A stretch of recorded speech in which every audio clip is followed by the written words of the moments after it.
Hi friends, आपण या video सिरीजमध्ये गणित विषयासंबंधीचे स्पर्धा परीक्षेसाठी आवश्यक असणारे सर्व काही शिकणार आहोत.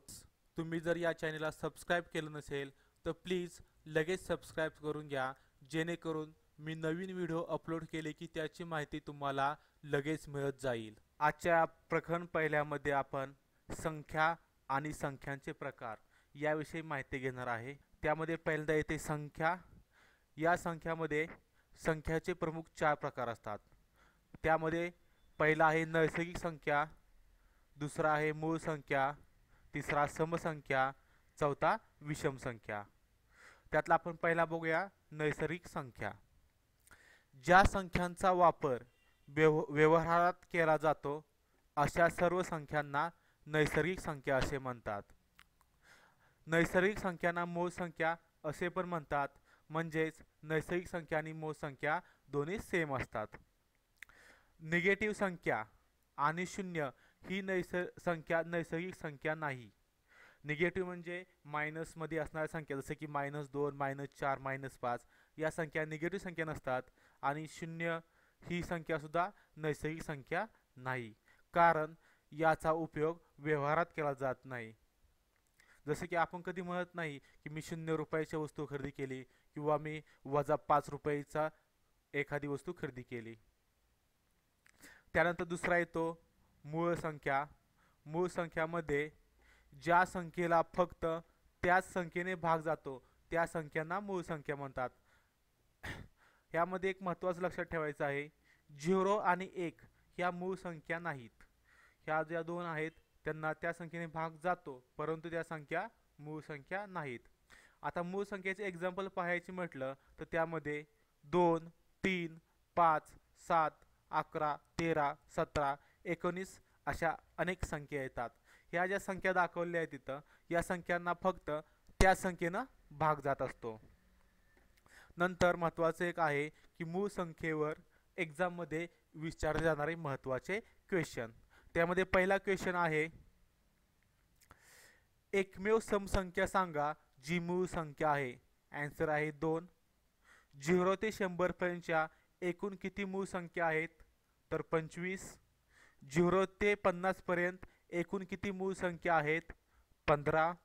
0 ते 100 पर्यंतच्या सर्व मूळ संख्यांची बेरीज किती आहे? तर 1060. नंतर मूळ संख्येचे उपप्रकार. पहिला आहे जोडमूळ संख्या. ज्या दोन क्रमवार मूळ संख्यामध्ये 2चा फरक असतो त्यांना जोडमूळ संख्या असे म्हणतात. आता त्यावेळी खाली क्वेश्चन दाखवले आहेत, जसं की इथे लिहिलं आहे बघा, पुढीलपैकी जोडमूळ संख्याची जोडी ओळखा. इथं ABCD दिला आहे. आपण पाहू शकतो 29 आणि 31 ह्या क्रमवार जोडमूळ संख्या आहेत, कारण या दोन्हीतील फरक हा 2चा आहे. नंतर दुसरा क्वेश्चन आहे, पुढीलपैकी जोडमूळ संख्यांची जोडी ओळखा. यामध्ये बघितलं तुम्ही स्क्रीन थांबवून ह्या विचार करून आन्सर कोणता येईल ते ठरवू शकता. त्याचा प्रयत्न केला तरी चालेल. पुढीलपैकी जोडमूळ संख्याची जोडी ओळखा. यामध्ये आन्सर आहे B, 11 ते 13. अशा प्रकारे तुम्ही चारही क्वेश्चनचे आन्सर इथे बघू शकता. ते कसे आले याचा थोडासा विचार करायचा आहे तुम्हाला.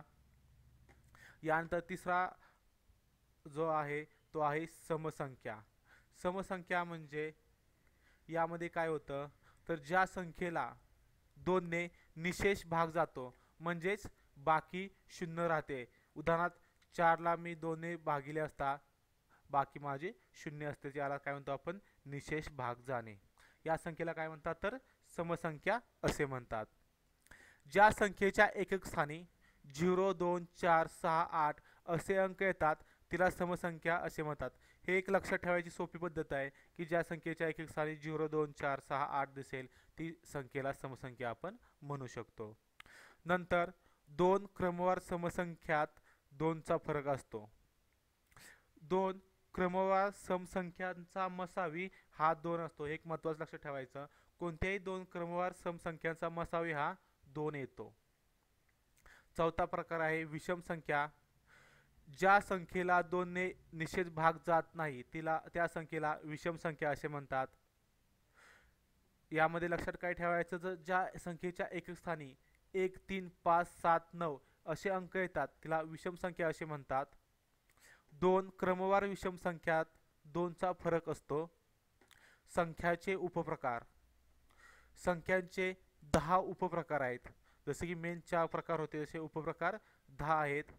त्यामध्ये पहिला आहे पूर्णांक संख्या, दुसरा आहे अपूर्णांक संख्या. अपूर्णांक संख्येचे पुन्हा 3 उपप्रकार पडतात.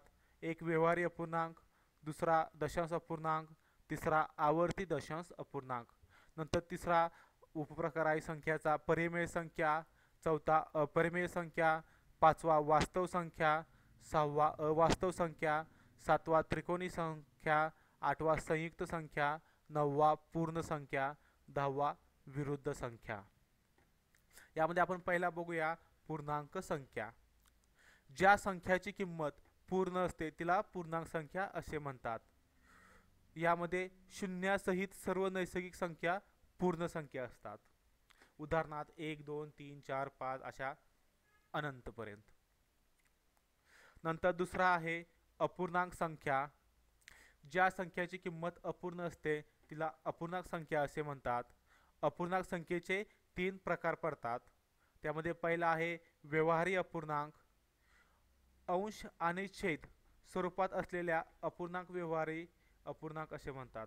ज्याला अंश आणि छेद दिला असेल, जसं की एक्झाम्पलमध्ये आपण बघू शकतो 5/2 किंवा 5 अंश भागिले छेद 3. हे जे सगळे दिसत आहेत हे काय आहेत, अंश आणि छेद स्वरूपात दिलेले अपूर्णांक आहेत. दुसरा आहे दशांश अपूर्णांक.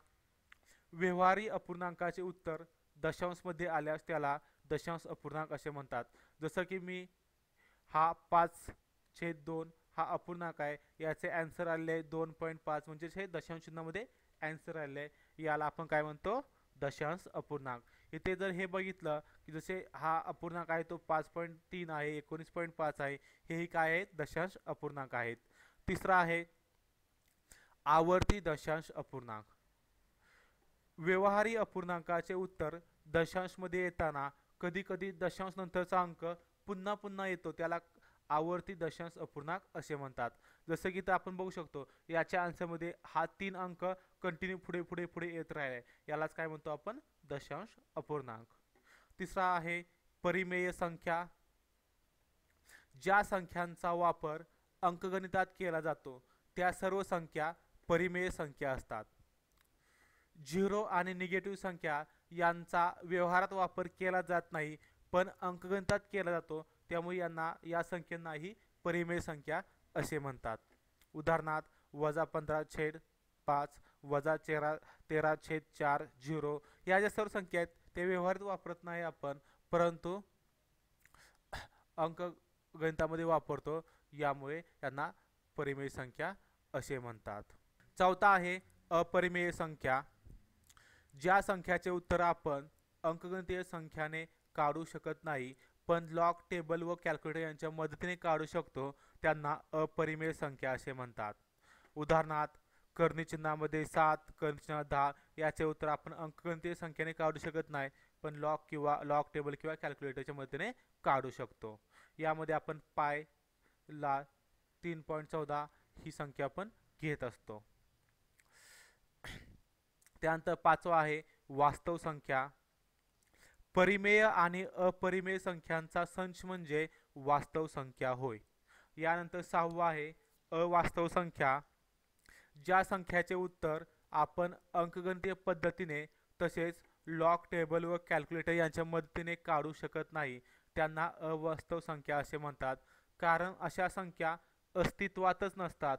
उदाहरणार्थ कर्णी चिन्हात 7, कर्णी चिन्हात 11, कर्णी चिन्हात 15 या संख्येचे उत्तर कधी निघतच नाही.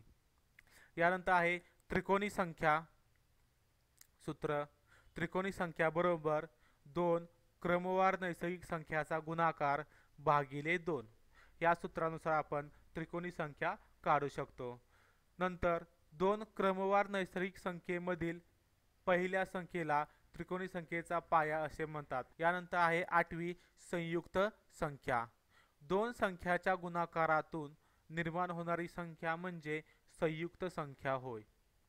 मूळ संख्या व्यतिरिक्त इतर सर्व संख्या म्हणजे संयुक्त संख्या होय.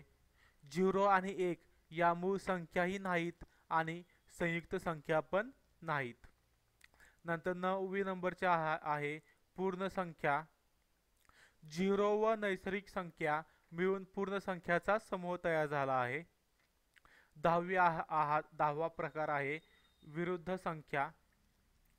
परस्पर विरुद्ध चिन्ह असणाऱ्या समान किमतीच्या संख्या म्हणजे विरुद्ध संख्या होय, किंवा ज्या दोन संख्याची बेरीज 0 येते त्याला विरुद्ध संख्या असे म्हणतात. उदाहरणार्थ 9 अधिक कंसात -9 याचा जर आपण बेरीज केली तर तुम्ही बघू शकता याचं आन्सर 0 येतं, म्हणजेच ही विरुद्ध संख्या आहे. या व्हिडिओबद्दल जर काही शंका असेल किंवा तुमचे काही प्रश्न असतील तर ते तुम्ही कमेंटमध्ये मांडू शकता. जर तुम्हाला हा व्हिडिओ आवडला असेल तर तुम्ही याला शेअर नक्कीच करा, लाईक करायला पण विसरू नका.